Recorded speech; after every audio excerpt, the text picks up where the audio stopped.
Go placidly amid the noise and the haste, and remember what peace there may be in silence.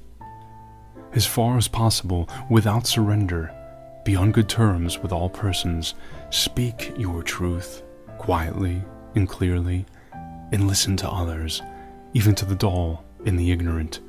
They too have their story. Avoid loud and aggressive persons. They are vexatious to the spirit.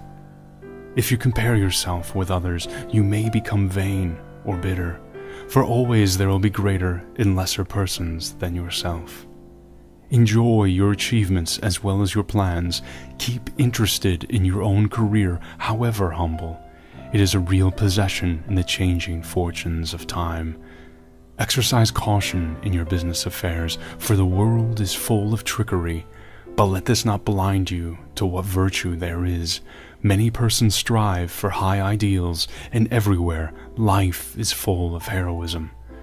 Be yourself, especially do not feign affection, neither be cynical about love, for in the face of all aridity and disenchantment, it is as perennial as the grass.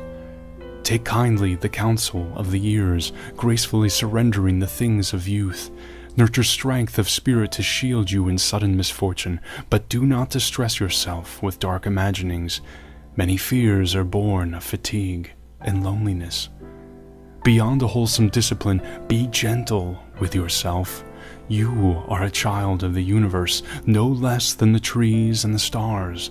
You have a right to be here, and whether or not it is clear to you, no doubt the universe is unfolding as it should. Therefore, be at peace with God, whatever you conceive Him to be, and whatever your labors and aspirations in the noisy confusion of life, keep peace in your soul. With all its sham, drudgery, and broken dreams, it is still a beautiful world. Be cheerful. Strive to be happy.